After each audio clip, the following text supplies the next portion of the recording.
Tá feito. Fechou. Agora eu não preciso mais gravar, mano? Não, agora eu já tô no computador aqui, tá de boa. Fechou. Obrigado. Tamo junto. Boa aula aí, meu mano. Valeu, mano.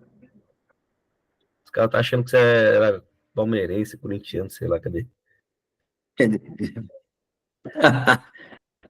Você tá de sacanagem, cara. Alfabetizado, como é que você é corintiano? Todos os dentes na boca. Senhor Vitor Hugo é um brincalhão. Tá doido? É isso aí, tricolor.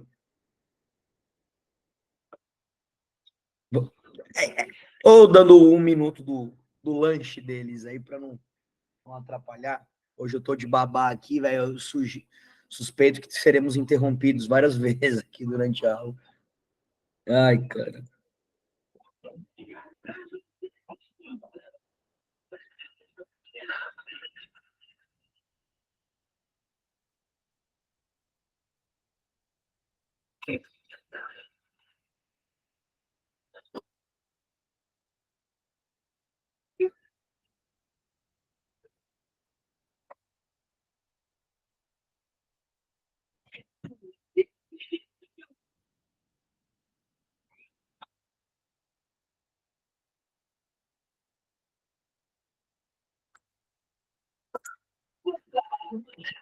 Ontem. Vamos nessa? Bora, galera. Fim do recreio. Eu vou compartilhar aqui minha tela. Hoje a gente vai finalizar esse bloco 4 aí. Vamos lá? Pessoal, antes de mais nada, boa noite de novo, tá? Eu queria só dizer que se alguma reclamação com relação ao áudio aqui da minha casa, barulho, vocês, por favor, podem me interromper, podem me avisar, que eu tento diminuir aqui, eu tento fazer alguma coisa, tá? Eu vou colocar aí. Bom, a gente vai finalizar hoje o bloco 4, que seria o bloco das grandes navegações, os blocos da modernidade, tá? Eu vou começar a aula trabalhando em cima de 2 exercícios. Eu lembro que na aula passada a gente estava falando sobre exercícios e eu deixei uns aí para a gente finalizar, tá? Vamos finalizar esses exercícios, são até os mais atuais, e depois a gente finaliza, a gente passa a faca aí nesse bloco 4, que são as grandes navegações. Vamos lá? Peguei um exercício de 2020, pessoal, para começar a aula, para inaugurar ela. Lá vai a mesma história, né? Olha a cara do exercício. Cara, eu acho que o Enem, eles não têm muita criatividade de estrutura de exercício para a história. Cara, eu vou ter umas raríssimas exceções aí, a gente vai ver, quando a gente mudar a estrutura e padrão de exercício. Putz, muito, muito óbvio o que está acontecendo. Bom, vamos lá. Abre aspas. Afirmar que a cartografia da época moderna integrou o processo de invenção da América por parte dos europeus significa que os conhecimentos dos ameríndios sobre o território foram ignorados pela cartografia europeia, ou que eles foram privados de sua representação territorial e de sua autoridade de conhecimento sobre o espaço. Veja, quando não só a cartografia, mas se você pegar os diários de navegação dos grandes, né, navegadores lá, dos grandes cartógrafos europeus no período das navegações, eles vão registrar a América como se ela fosse, de certa forma, uma invenção europeia, como se não existisse nada na América antes dos europeus. A nossa própria estrutura de educação é assim. Se você pegar o ensino da história, né, nas escolas, vamos pegar as escolas normais, né, que é o nosso caso aqui, é muito isso, né? Chegamos na América, tipo, antes, nada, né? Não tem nada. É a partir de agora que a coisa rola. Então, é um pouco isso, né, que o texto está trazendo. Percebam como os exercícios que a gente vem fazendo desde da semana passada, eles repetem, né? Eles batem, eles estão ali no mesmo, na mesma estruturinha, né? O choque cultural, o contato, o negro e o europeu, o indígena e o europeu, né? a dominação, a aculturação. Vocês veem como não foge muito essa toada? Vamos lá. Na análise contida no texto, a representação cartográfica da América foi marcada pelo quê? Por uma asserção da cultura dos nativos. O cara acabou de falar que não rolou, né? Pô, pelo avanço dos estudos do meio ambiente, aí do ambiente. Mais uma vez, essa é aquela frase que pode até vir a fazer sentido, mas não é esse o contexto. Tem até aqui uma parte que o cara fala assim, ó, privados de sua representação territorial, né? O foco não é o território, né? Afirmação de formas de dominação. Vitor coloca aí, né, no chat. Muito bem, né? Exatidão das demarcações das regiões, até parece que há exatidão. Muitas disputas por fronteiras na América, né? Vocês vão estudar isso na história do Brasil, né, com relação à construção do território brasileiro. E aprimoramento do conceito de fronteira. Não. Esse exercício já é um exercício mais fácil, né, pessoal? Você não tem alternativas que geram confusão. Apenas avanço dos estudos do ambiente é uma alternativa que faz um certo sentido estar aí, mesmo estando completamente errada. Né? A alternativa A, a alternativa D, a alternativa E são alternativas negando o texto, negando a lógica, né? Muito fora da curva. Né? Uma alternativa C, como o Vitor fez aí, eu peio que senti, respondeu na lata, né? Um exercício para você não perder realmente muito tempo. Muito bem. Vamos finalizar, esse aqui a gente fez, com o exercício de 22, tá? Olha lá, abre aspas, lá, né? E segue a vida. A gente fez um exercício bem parecido com esse, né? Não sei se vocês lembram, na semana passada, a lógica era diferente da pergunta, mas o texto lembrava um pouco essa ideia aqui, né? Quando os espanhóis chegaram na América, estava em seu apogeu o Império Teocrático dos Incas, que estendia seu poder sobre o que hoje chamamos de Peru, Bolívia e Equador. O cara tá te dando uma aula, hein? Abarcava parte da Colômbia e do Chile, alcançava até o norte argentino e a selva brasileira, caso Amazônia. A Confederação dos Aztecas tinha conquistado um alto nível de eficiência no Vale do México, Península de Yucatán, América Central, e a esplêndida civilização dos maias persistia nos povos herdeiros, organizados para o trabalho e para a guerra. Os maias tinham sido grandes astrônomos, mediram o tempo e o espaço com assombrosa precisão. Tinham descoberto o valor do número 0, é verdade, antes de qualquer povo da história. No Museu de Lima, podem ser vistos centenas de crânios que receberam placas de ouro e prata por parte de cirurgiões incas. Olha o dentistinha dos caras, né? Operações, né? Pô, cara, eu falei ontem eu fiz uma live num curso que eu dou, um curso militar, e um aluno me perguntou por que a gente, assim, não foi uma pergunta agressiva, foi uma pergunta que fazia sentido com o que a gente estava discutindo. Por que a gente perde tanto tempo fazendo um exercício fácil? Ele perguntou assim, mas para esse exercício a gente já sabe a resposta, passa. Vocês ficam 10 minutos no exercício. Galera, eu não sei vocês, tá? Eu vou falar uma coisa que é muito minha. Eu aprendi muito. Eu não vou nivelar como eu aprendi mais ou menos. Acho que isso não entra em questão. Mas eu aprendi muito fazendo exercício. E não é fazendo o exercício para testar sabedoria, para ver se eu acertei a alternativa. É moendo o exercício. Muitos exercícios, eles educam. Muitas alternativas erradas, elas te ajudam a acertar uma possível questão que virá.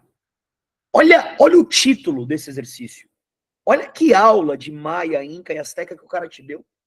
Às vezes, muito melhor, muito mais direto do que uma apostila. Se vocês fazem exercício, não só para testar a sabedoria, mas leiam tudo. Leiam os textos, vê as alternativas erradas, esmiuça elas. Essa errada pode vir certa amanhã. Fazer exercício te ajuda a estudar a matéria, pelo menos no caso da história. Olha aqui, um exercício que te dá uma aula. Tá? Vamos lá. As sociedades mencionadas deixaram como legado, uma diversidade do quê? Bens religiosos inspirados em matriz cristã. Não dá, né, galera? Cristã não, né? B. Materiais bélicos pilhados em batalhas coloniais. O cara tá dizendo que eles lutaram contra os colonizadores espanhóis e pilharam e... Não é isso que tá rolando no texto.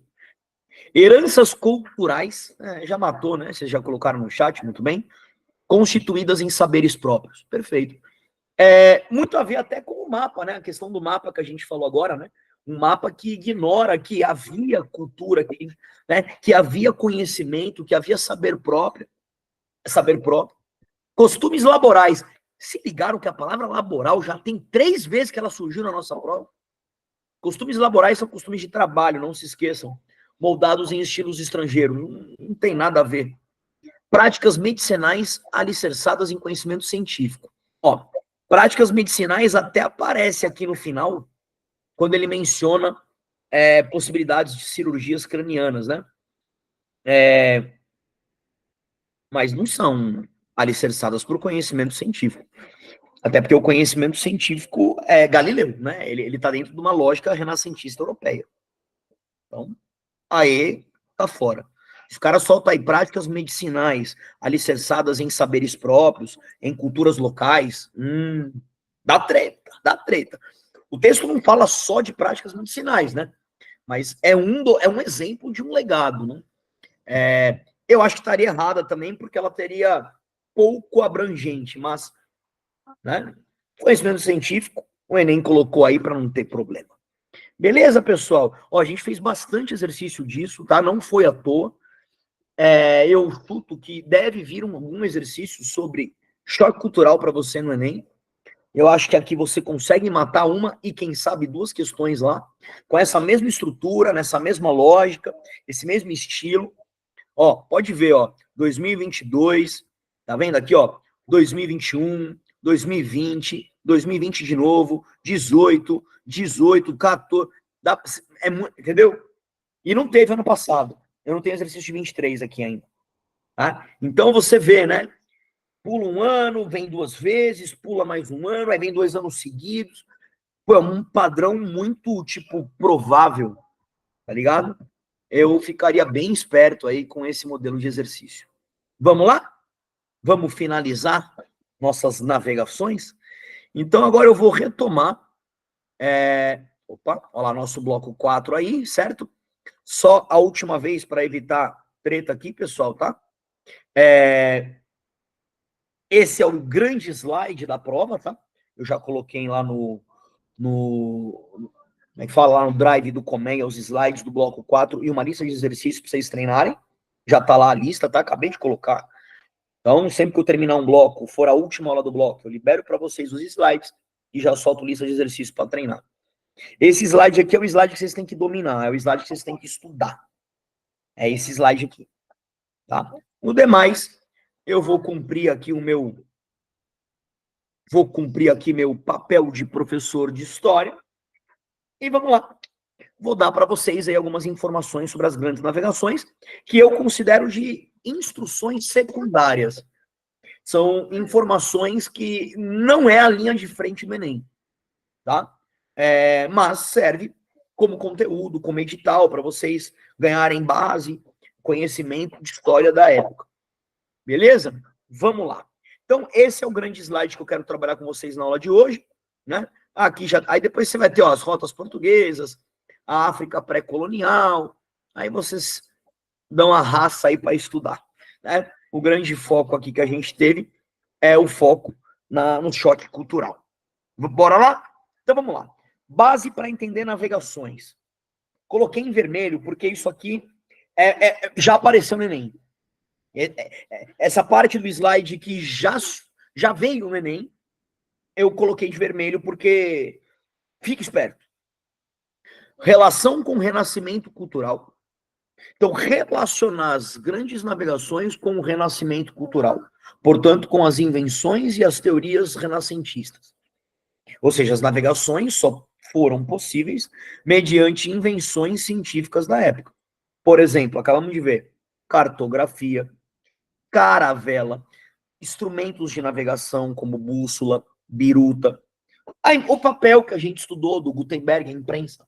A imprensa é importante para disseminar não só conhecimento científico, mas também disseminar mapa, disseminar cartografia, né? Certo? A pólvora. Você não pode navegar sem pólvora. Não tem como você colonizar. Esse choque cultural favorecer o europeu sem pólvora. Então, a invenção da pólvora é muito importante também, tá? Então, pólvora, caravela, instrumentos de navegação, imprensa, cartografia, básico aí, tá? Eu acho que é por aí mesmo que você tem que caminhar. E isso veio do renascimento cultural que a gente estudou recentemente. Muito importante também é entender as teorias científicas, que obviamente permitiram a engenharia naval, tá? E também permitiram desafiar o oceano. A gente fez um exercício também recente, fácil, eu lembro, vocês até pelo chat já mandaram mail, não? Era um exercício que falava sobre o medo, lembra? Que tinham monstros no mar e coisa e tal, e o mapa até dizia sobre o medo que os navegadores tinham que enfrentar. As teorias filosóficas e científicas da época renascentista, elas estruturaram essas ideias de questionar uma visão de terra plana, questionar uma visão religiosa de que navegar era perigoso, era proibido, né? Então, navegar é um projeto científico. E o pensamento cultural da época favorece essa visão de você navegar através de um renascimento do pensamento científico. Né? Certo? Relação com a reforma e a contra-reforma. Na verdade, a grande relação que você faz aqui é contra-reforma, certo? É a relação com a Companhia de Jesus. Imagino eu, mais importante até na história Brasil e não na história geral. Bem, pessoal? Então, entendo que as grandes navegações elas foram estimuladas também pelas batalhas religiosas na Europa. Não se esqueçam que as imagenzinhas das caravelas que chegam no Brasil, você não tem como não ver uma cruzinha lá, né? Instalada lá, né? Ora uma cruz templária, ora uma cruz católica cristã, né? Não tem como não lembrar que a chegada na América é a rezada de uma missa, né? É rezar a missa, né? É instituir a catequese, né? Então é difícil você abrir mão desse conceito.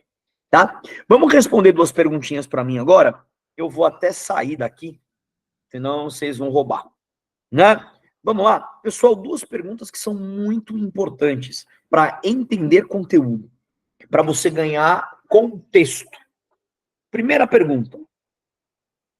Por que Portugal é o primeiro navegador? Por que Portugal inaugura a navegação? A pergunta é, por que Portugal? Tá? Por que Portugal? Por que não outro país? Porque quem desafiou, quem usou a ciência, quem levantou a bandeira da catequese, foi para o mar, coragem. Por que Portugal? Porque do nada Portugal, tio. A gente falava de Império Romano, aí do nada feudalismo, aí as cidades italianas ali na cruzada, aí do nada Portugal chega na América. Por que Portugal? Alguém tem alguma resposta? Alguém consegue falar, professor, Portugal é o primeiro país a navegar por causa disso? Foi Portugal porque tá. Por que Portugal? Alguém consegue imaginar? Porque geralmente a gente estuda porque Portugal tinha recursos econômicos. Por causa de recursos econômicos, como assim? Não é isso, tá? Mas eu estou tentando entender alguma lógica. Porque Portugal tinha recursos econômicos para navegar? Tem que ter. Qualquer navegador vai ter. Mas outros povos também tinham. Ou porque Portugal precisava de recursos econômicos? Essa resposta é mais legal. Ela não está certa, mas ela vai complementar a resposta certa. Se você se refere porque Portugal precisa de recurso econômico, beleza. Recurso econômico naquela época é metal. Portugal precisa de ouro. Pronto. Não é exatamente essa a resposta, mas dá para brincar por aí. Bom, como vocês não se atreveram, eu vou te responder. Portugal é o primeiro país a navegar porque ele é o primeiro estado moderno. Porque Portugal é o primeiro país, velho. É o primeiro país. Ah, e daí? Como assim daí? O que é um país? Lembra? O que é um estado moderno? Um país, velho. Como se define um país? Tá? Vamos lá. Eu vou batendo no chat aí para vocês. Ó. O país se define primeiramente pelo seu limite fronteira, pelo seu limite territorial. Então você tem que definir uma fronteira para definir um país. Primeiro ponto. Para definir uma fronteira, você precisa de um exército. Esqueçam os acentos aqui, tá? Estou escrevendo de qualquer jeito. Você precisa de um exército. É um exército que vai falar assim, ó, seu país daqui para cá não existe mais, seu país daqui para cá, ele é país. Precisa de um exército. O exército, nessa época, é um exército profissional. Então, todo país tem uma fronteira definida, protegida e demarcada por um exército profissional. O que é um exército profissional? Um exército que é pago. É um exército que é uma profissão. Todo país tem um exército profissional. Não há países sem exército profissional. O que é a palavra profissional, professor? Porque ela contrasta com a ideia de um exército medieval. Lembra que o exército medieval, ele não é profissional. Na Idade Média, você lutava porque você era um nobre, porque era a sua função, porque era estamentalismo, porque fazia parte da lógica sociocultural que você vivia. Agora, esse exército é pago para lutar. E por isso ele é um exército profissão. Quem tem dinheiro para pagar o exército? Quem paga o exército? A burguesia. Certo? Nessa época, a burguesia paga com metal. Metal é a moeda. E por que a burguesia pagaria um exército para formar um país? Porque o que define também um país é a lei. E a lei que é dirigida por um rei, que nessa época era um rei absoluto. Portanto, um país é uma fronteira definida, protegida por um exército profissional, que serve à burguesia para instituir a lei de um Estado absoluto. Isso é um país, cara. Acabei de definir um país. Esse pagamento vem com uma moeda própria, tá? Isso é importante. E há um padrão cultural e linguístico. Vou escrever idioma. Para definir, né, e finalizar o conceito de um país, de um Estado moderno. Entenda o seguinte: quando os países começaram a nascer, as burguesias financiavam o exército, para o exército dar poder ao rei, para o rei criar leis que favoreçam a burguesia. Essas leis são chamadas de leis mercantilistas. Inclusive, a palavra mercantilismo vem de conjunto de leis. Mercantilismo não é um sistema econômico. É engraçado isso, né? Mercantilismo é um sistema político. É uma série de estratégias políticas que favorecem o metalismo, que é a acumulação de ouro e prata. Como, por exemplo, a balança comercial favorável, como, por exemplo, o protecionismo, né? Como, por exemplo, né, todos os tipos de lei que protege o mar, o mercado marítimo. Então, o rei, ele serve a burguesia e a burguesia serve o rei. Uma mão lava a outra. Portugal, percebam, ele é o primeiro país a ter essas características, pessoal. Só que Portugal não tem rota comercial. Aí entra no que talvez o que o Vitor Silvio aí colocou no chat faria sentido. Se você pensar que Portugal tem um rei que serve uma burguesia, que está investindo no rei com ouro e prata, pagando um exército para ele ter poder, exigindo que o rei devolva esse ouro e prata para a burguesia em leis mercantilistas, o que isso significa? Ele vai ter que explorar ouro e prata, ele vai ter que achar ouro e prata em algum país, ou ele vai ter que desenvolver uma rota comercial poderosa para gerar ouro e prata para Portugal. Só que Portugal não tem acesso à rota comercial. Esse é o grande ponto. Esse é o grande ponto. Deixa eu ver se eu tenho um mapa aqui nesse slide. Não, o mapa é do outro slide. Eu também poderia ter um mapinha aqui, né? Deixa eu... Me permitam, pessoal, eu vou achar um mapa aqui que ajuda a gente a entender um pouco aonde eu quero chegar. Quer saber? Eu vou pegar um mapa mundi mesmo, tá? E vou dar um closezinho nele. Só me permitam para vocês entenderem bem o que a gente vai fazer aqui. Já achei esse mapa mundi muito bom, né? Vamos lá, vamos lá, vamos lá. Deixa eu ver onde eu posso chegar nele. Tá. Então vamos lá. Eu vou parar o meu compartilhamento. Ixi, tá. Vamos lá, pessoal. Agora eu dei até um foco aqui, tá? Vamos ver se vocês enxergam o que eu estou enxergando. Naquela época, isso aqui é um foco no mapa da Europa. Portugal está aqui, certo? Beleza? A Espanha está aqui, os dois países que foram os primeiros países formados. A principal rota da época era a rota do Mar Mediterrâneo. Essa rota do Mar Mediterrâneo, ela conectava a Ásia, que vinha de produtos desde a China, peste negra. Os produtos da China e da Índia, que era a rota da seda e a rota da especiaria, chegavam por aqui, elas paravam aqui nos fenícios, e pelos fenícios eles iam abastecer Europa e África, certo? Quem controlava essa rota eram as cidades italianas e os portos árabes do norte da África. Ou seja, Portugal, se quiser controlar a Índia, se quiser metal, ele não pode vir para cá. E ele não pode vir para cá. Porque se ele vir para cá, ele também vai brigar com a rota do Mar do Norte. Quem controla essa rota do Mar do Norte são os Flanders, os Países Baixos, Holanda e Bélgica, e a recém-promovida, a país que está se promovendo, Inglaterra. Então, Portugal não tem acesso a esse mapa. Esse é o grande ponto.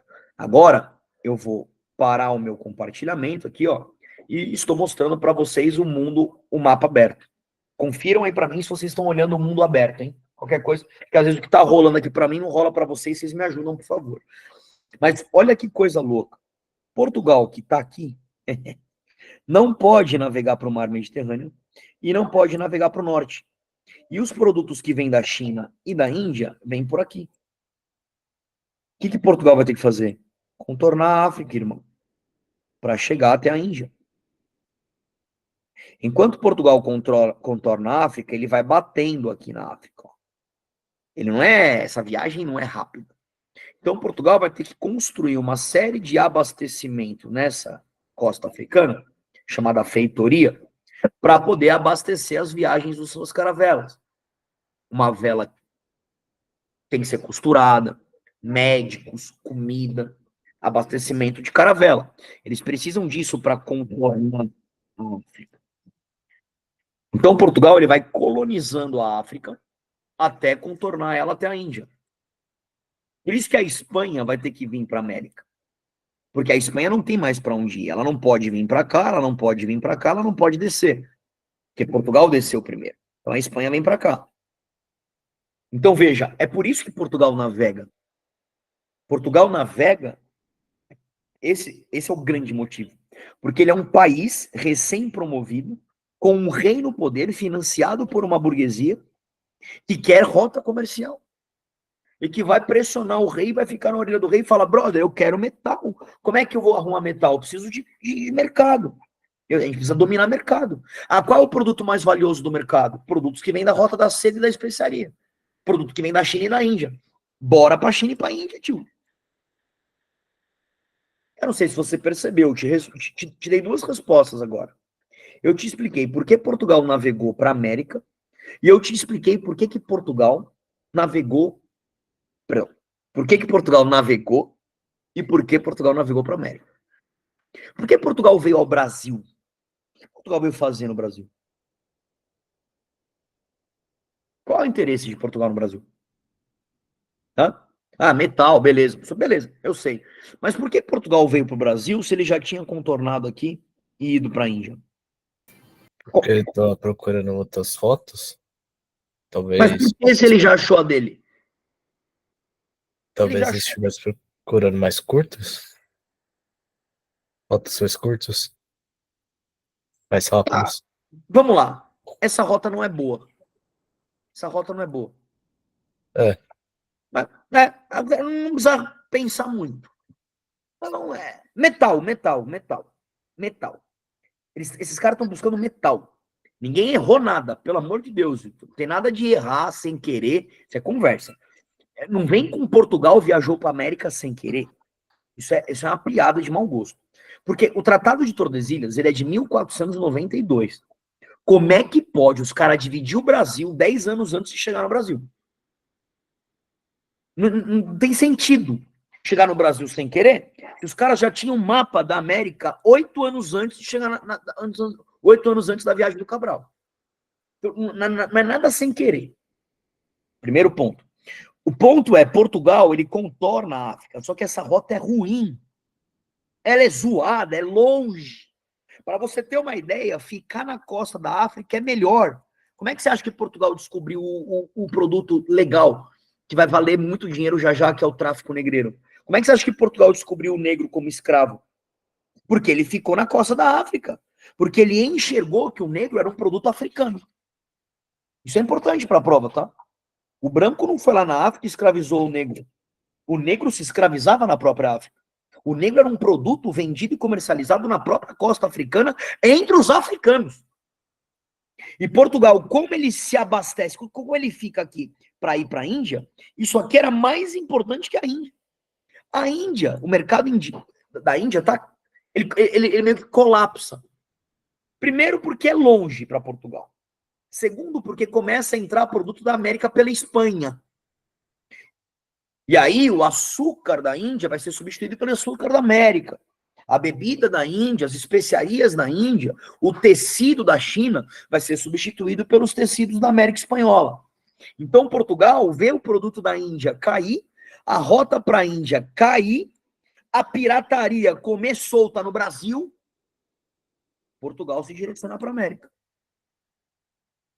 Tá? Então Portugal é o primeiro país a navegar, porque ele é o primeiro país, porque ele tem uma burguesia insana na orelha do rei para o rei fazer rota, e Portugal não tem rota, ele não tem escolha, ele tem que vir para o norte para tentar chegar na Índia, e eles vêm para a América, porque a rota da Índia é ruim, porque os produtos da Índia estão sendo substituídos pelos produtos da América via Espanha e por pirataria, por medo de perder terra. Por medo de perder terra. Tanto que, imagino eu, que quando vocês estudam o Brasil colonial, vocês sabem que a história do Brasil colonial começa em 1502. A viagem do Cabral aqui é uma patifaria. O Cabral vem para cá, fica 14 dias e vai embora, não faz nada. O Brasil só começa a ser colonizado de fato em 1502, que é quando começa o Pacto Colonial. Tá? E aqui eu vou direcionar vocês, né, para o finalzinho, né, para o último conceito da aula que eu quero que vocês levem, né, que é o conceito de pacto colonial, certo? Olha lá. Agora eu revelei para vocês aí, né? Portugal navega porque ele precisa de rota comercial, né? E ele é o primeiro Estado moderno. Olha lá, uma burguesia influenciando as leis a partir do metalismo. Não tem regra, não tem rota. Portugal navega através de rotas comerciais, metal e riqueza. E aí, eles vão estabelecer o chamado Pacto Colonial. Né? Esse Pacto Colonial no Brasil é 1502. Esse Pacto Colonial, ele indica o quê, professor? Que Portugal terá o monopólio / exclusividade de toda a produção da América, no caso, a América brasileira, né? No caso, o Brasil. A colônia vai explorar seus metais e suas riquezas, serão exploradas, desculpa, a colônia será explorada, e a metrópole, que no caso Portugal, vai proteger dos piratas e vai abastecer a colônia com seus mercadores patrocinados. Tá? Então, o pacto colonial é um pacto de exclusividade, onde um país europeu, metrópole, vai ser exclusivo na exploração de metal e riqueza da terra colonial. Essa colônia será abastecida e protegida exclusivamente pela metrópole. Beleza? Há 2 pactos coloniais, pessoal. O do Brasil é o de exploração. Tá? Professor, então o de povoamento, que é o que a gente estuda nos Estados Unidos, O de povoamento não é pacto? Não explora? Claro que explora. Os dois exploram. Os dois são terríveis. Tá? Só para deixar claro. Qual é a diferença entre o pacto colonial de exploração, que é o do Brasil, e o pacto colonial de povoamento, que foi utilizado nos Estados Unidos, que é o mais famoso que a gente estuda? Qual é a mão de obra usada? Né? Se a mão de obra usada para explorar a terra for nativa, ou seja, se você for escravizar ou transformar os nativos em servos, você está usando o pacto exploração. Se você for exterminar os nativos e trazer a mão de obra da metrópole, portanto, você vai trazer o povo da metrópole para vir para cá, tipo, a Inglaterra vai trazer inglês para habitar os Estados Unidos, você tem um povoamento. Professor, qual é melhor? Não tem melhor, irmão. Você vai ser explorado, velho. Os Estados Unidos ter dado certo não tem exatamente a ver com isso, tá? Não é bem isso aqui que... Tem a ver se você forçar a barra, mas não é esse o ponto, tá? Porque os dois pactos vão destruir a metrópole. Oh, meu Deus. A colônia, desculpa. Os dois pactos vão arregaçar a terra que eles entrarem. Eles vão levar tudo. E olha, vão impedir que você se proteja sozinho e que você se autoabasteça. Ou seja, vai gerar uma posição de dependência. Os dois são terríveis. Tá? Eu ainda acho de povoamento, assim, pensando com o coração, mais terrível, porque você vai exterminar indígena, né? Esse pacto de povoamento aqui, cara, é muito mais violento. Estados Unidos era o país da América com o maior número de indígenas, cara. Hoje é o que menos tem. O que isso significa? Quando você olha para um americano, norte-americano, você não vê um cara com traços indígenas. O que você acha que aconteceu? Extermina indígena. Por que extermina indígena? Porque eles vão exterminar a mão de obra nativa para trazer a de fora. Tem uma noção aqui de desenvolvimento racial, tal. Eu acho um pouco mais violento nesse sentido. Mas os dois vão explorar. Tudo bem? Então, ó, são conceitos de navegação que eu estou ajudando você lá na aula de história mais do Brasil, né? Tudo bem? As navegações para a história geral, para a nossa área aqui, o nosso curso, como eu falei, é mais focado no choque cultural. É mais focado no choque cultural. Né? Agora, para o curso de História do Brasil, né? Professor, ele já vai te direcionar já para uma outra visão, uma visão do Brasil colônia tal, que eu estou te levantando aqui essa ideia. Tá? E para finalizar, meus amigos, eu queria trazer para vocês aqui. Bom, essa aqui que eu estou mostrando são as rotas comerciais, vocês dão uma olhada nelas, né?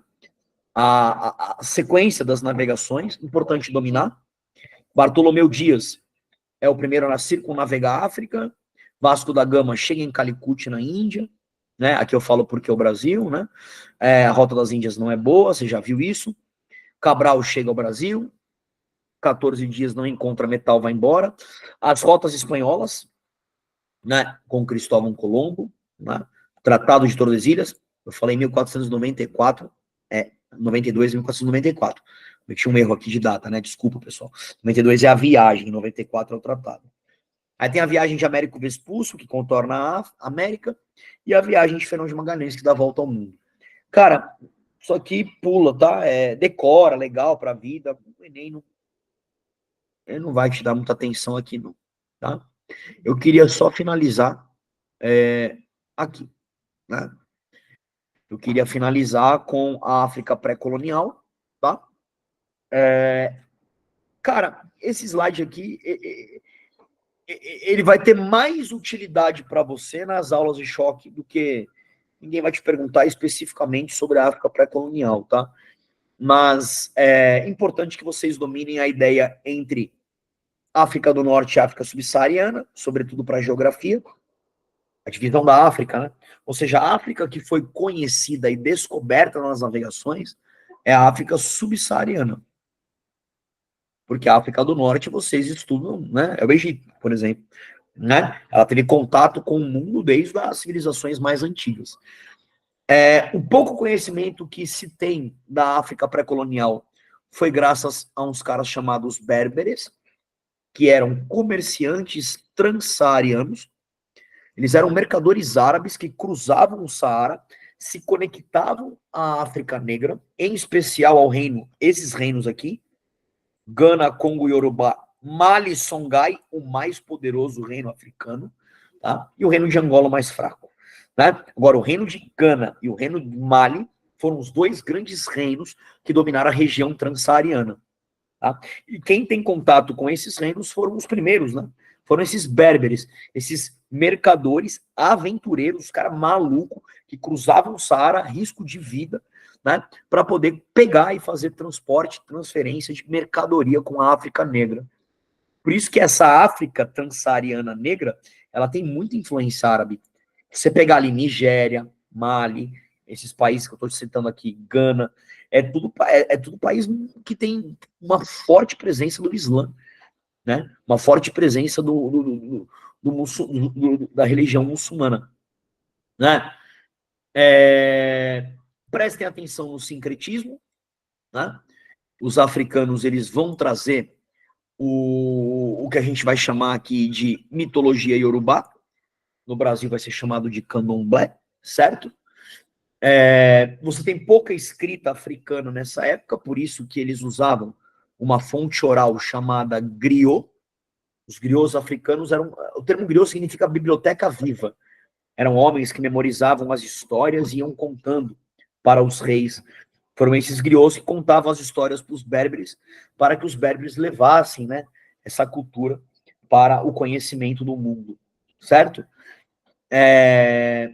E a cultura africana, ela vai sofrer esse sincretismo, e quando Portugal chega, né, na África, já estava rolando também um sincretismo entre a mitologia iorubá, né, que seria basicamente a cultura e a religião árabe, com o Islã.